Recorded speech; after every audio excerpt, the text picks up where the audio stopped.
so nice to meet you. So I just wanted to ask, you worked with Chris earlier on a short film.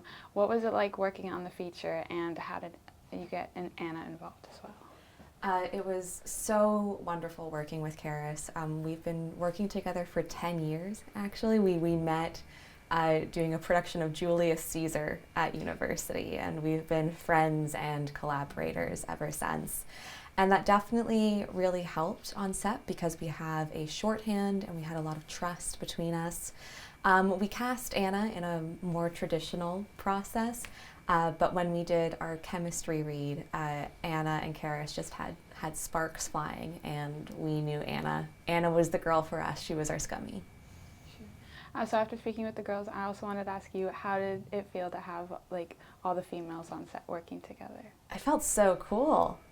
I felt so badass. It was awesome. I think it was a really nice and supportive and creative environment. I think there was just a real feel of community on set that was really special. Sure. So what made you want to focus on Cornish folklore and Selkies in the film? So that credit has to go to our wonderful screenwriter, Izzy Brett. Izzy's mom grew up in Cornwall, and Izzy spent some time there herself, and that part of the story all came from her.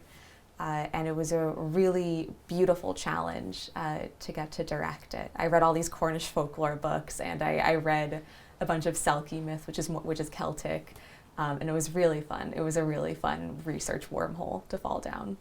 Was there anything during your research that you found that is like fun, or like what's the most interesting thing you found? I am so glad you asked this. I have been sitting on this fun fact for like 3 years.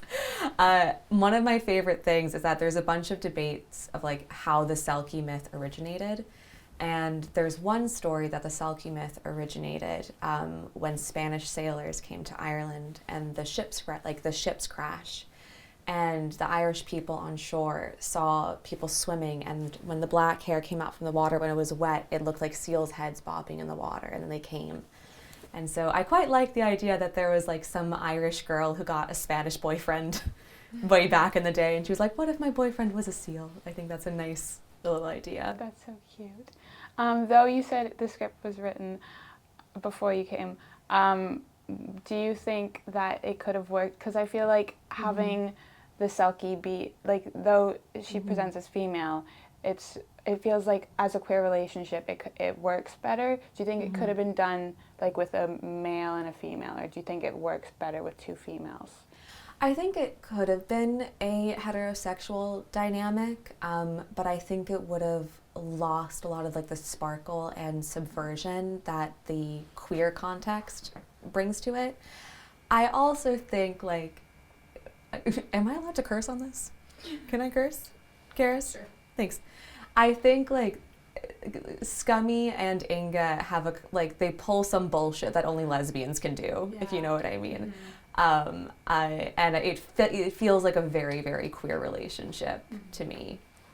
How important do you think it is to bring more queer relationships or just queer characters to the screen? It's so important. It's so important. I am queer, and I grew up at a time where like the only queer representation was Glee, which is, yeah, exactly. And I just think the ability to see yourself on screen, or see yourself in a book, or on TV or on the stage, it gives you hope, and it gives you an ability to understand yourself. And perhaps most importantly, especially when you're younger, seeing queer people on stage and on film and queer characters, it allows you to imagine a future for yourself. Queer artists, keep making art. It's so important. Do you think that you'll look for more queer stories to help show on the screen, or do you think if any script came your way that you were interested in, you'd want it? I mean, I would do any script if I thought the story was good, but as a queer artist, I'm always going to be drawn towards more queer stories. And I hope that this is the first of many, many queer films that I get to direct. And then how do you feel the industry is changing or like shaping into allowing the space to be there? You know, I gotta say, this week at the BFI Flare, I have felt so hopeful because I've just been surrounded by these amazing queer creators, not just actors, but queer writers, queer producers, queer directors, queer casting agents. And I feel so, so lucky to be in this community, and I cannot wait to see what these wonderful people do. Sure. Thank you. Thank you so much.